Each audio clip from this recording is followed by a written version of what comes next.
The current research on mindfulness, while proving it is such a beneficial state, has a number of blind spots.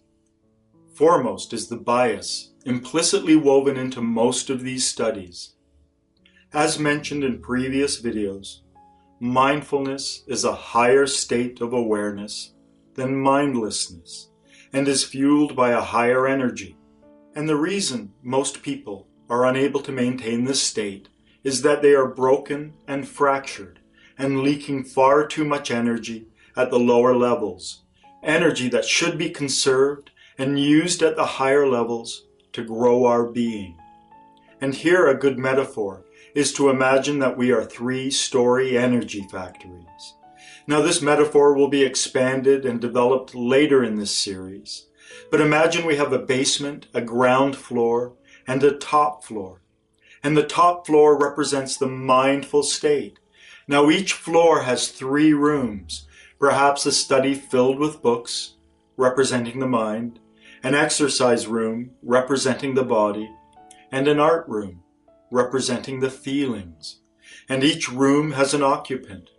Now the factory receives a certain amount of power, but it mostly comes in through the basement, and there is so much ruminating, clenched fists, and blind emotional impulses at that level that the workers, who do not even know they are workers, because they have never had any training, waste far more than their share of power.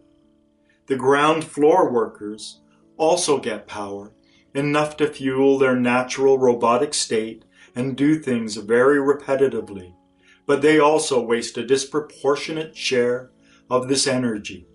And this means that almost no power is making it to the top floor, and so those higher workers are not really able to do anything up there. And so while this factory should be working together as a unit, it is too disunited. Now the basement is that part of us that can really be broken. It is the part that falls into mindless depression, can get explosively angry, perhaps filled with road rage or homicidal feelings, and live such a dark and heavy existence. The ground floor is where we spend most of our time, and it is really quite mechanical, habitual, and automatic.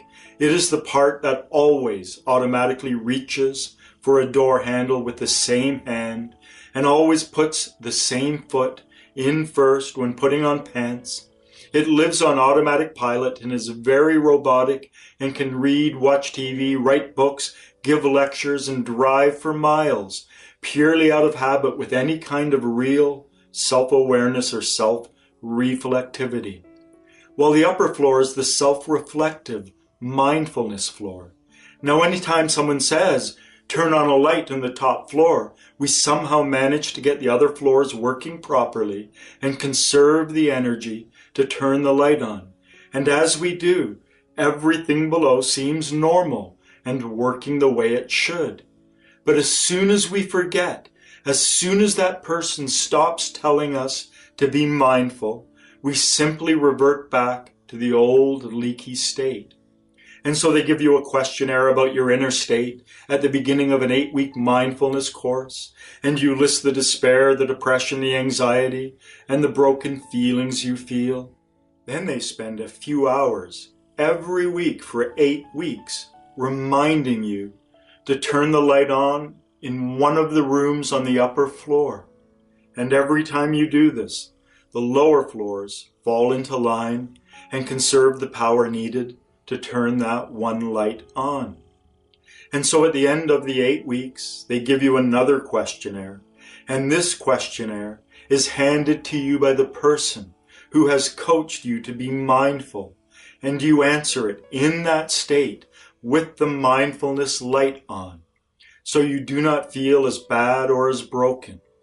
And so this skews the results and makes them seem more impressive than they really are. Now you may get lucky, and this may automatically fix something at the lower level. But unless you keep it up, unless you join a mindfulness group, set aside time to practice mindfulness on a daily basis, and force yourself to do it, the old fractures and wounds will reappear and probably overwhelm you fairly quickly. And not only that, the people teaching you how to turn on a light in the upper floor do not realize that there are 3 rooms, 3 lights, and they should be turned on in a proper form and sequence. But then they learned about mindfulness in a classroom, perhaps in psychology or social work, from someone else who learned about it in a classroom and not from an esoteric or mystical school, where you begin with self-study and self-observation, and you go down into those lower floors and first map and then fix those leaks, while also practicing turning the lights on in the upper floor. Now keep in mind that the top floor is not the true awakened state. It is only the self-reflective state, where we are personally conscious, and that you can build a floor on top of that, and even build another floor. And the way you build a higher floor is by living as fully and completely as you can in the upper floor of your existing structure. This means that the more time you spend turning on the 3 lights on the mindfulness floor in the proper form and sequence, and keeping them on as long as you can, the more you will grow your own being.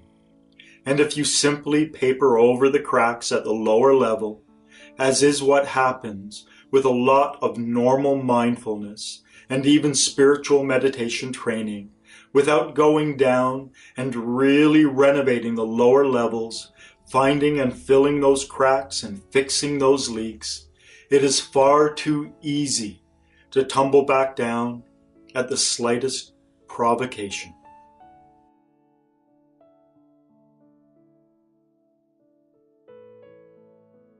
Healing Mind, Body, and Feelings. The Toronto Hypnotherapist.